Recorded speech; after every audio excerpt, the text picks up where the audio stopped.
Hello अस्सलाम वालेकुम। अच्छा, आज हमने एक इम्पोर्टेंट टॉपिक पढ़ना है, बहुत ज़्यादा ये इम्पोर्टेंट है। इसका नाम है relative atomic mass. Atomic mass, जिस तरह आपको पता है, ये कहते हैं कि एटम का मास। ठीक है, एटॉमिक मास मतलब एटम का मास। रिलेटिव एटॉमिक मास, तो जब आप एटम का मास मालूम करते हैं तो किसी चीज़ के साथ मुवाजना करके आप मालूम करते हैं। ठीक है, कोई भी चीज़ जो है ना, जब आप मालूम करना चाहते हैं तो किसी चीज़ के साथ मुवाजना करके आप मालूम करते हैं। फॉर एग्ज़ाम्पल, पुराने ज़माने में जो ये इस तरह का तराजू होता था, ठीक है, अगर तराजू इस तरह होता था और एक तरफ अगर हम रोटियां रख दें, ठीक है, सूखी रोटियां, और दूसरी तरफ वो आदमी क्या करता था कि कोई लोहे वाला कोई पत्थर यहाँ 1 kg वाला या 2 kg वाला पत्थर यहाँ रखता था और हमें कहता था कि ये इस पत्थर के लिहाज से हमें कहता था कि ये जो सूखी रोटियां ये 1 किलो है या 2 किलो। तो वो जो आयरन का स्टोन है या जो पत्थर है वो उसके हमारे लिए क्या था, स्टैंडर्ड था।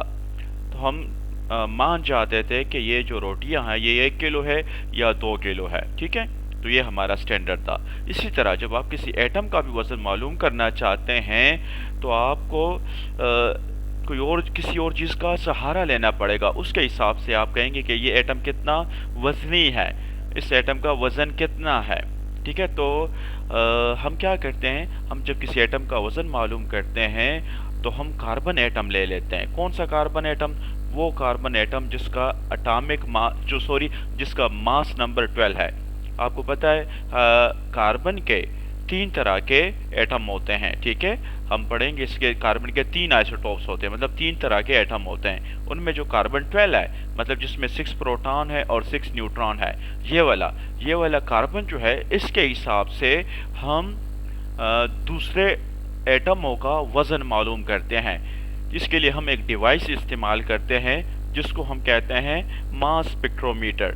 ठीक है, क्योंकि एटम आपको पता है इतना छोटा होता है, यह काम हम खुद तो नहीं कर सकते, तो हमारे पास एक आला होता है, उसका नाम है मास स्पेक्ट्रोमीटर। ये हमें तमाम एटम्स का वज़न मालूम करके बताता है।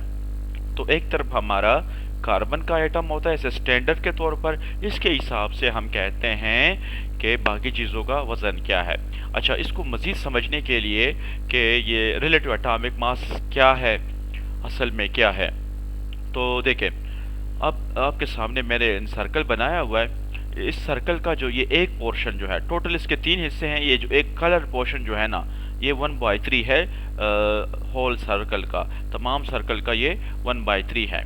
इसी तरह अगर आप क्या करें, एक कार्बन एटम लेना और उसके 12 हिस्से बनाए।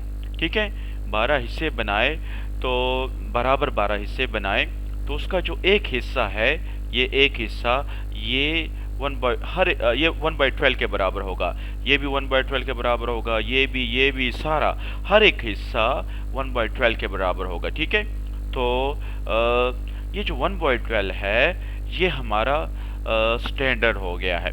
इसको हम कहते हैं 1 AMU। क्या मतलब ये हमारे रिलेटिव एटॉमिक मास का यूनिट है।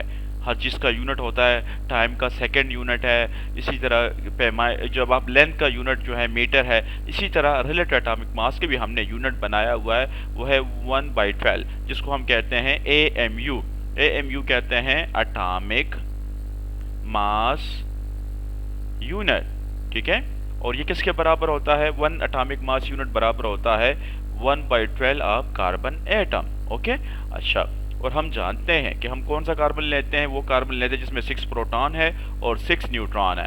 इलेक्ट्रॉनों का वजन नेग्लिजिबल होता है, हम उसके वजन को तसव्वुर नहीं करते, इग्नोर करते हैं। अच्छा, ठीक है, अच्छा, तो 1/12 जो है, चूंकि आपको पता है कार्बन का सारा वजन प्रोटॉन और न्यूट्रॉनों की वजह से होता है, तो हम ये कह सकते हैं कि जो 1/12 है ना, ये असल में इसका जो 1/12 जो है, ये पार्ट असल में प्रोटॉन के मास के बराबर है या न्यूट्रॉन के मास के बराबर है। ठीक है, क्योंकि ये दोनों का मास, इन दोनों का मास तकरीबन सेम होता है। तो असल में हमारा जो स्टैंडर्ड है वो प्रोटॉन है या न्यूट्रॉन है, क्योंकि 1/12 आप कार्बन का जो है ना, ये पार्ट जो है ये तकरीबन 1 प्रोटॉन के बराबर होता है। ठीक है, अब जब हम किसी चीज़ का वज़न करते हैं ना,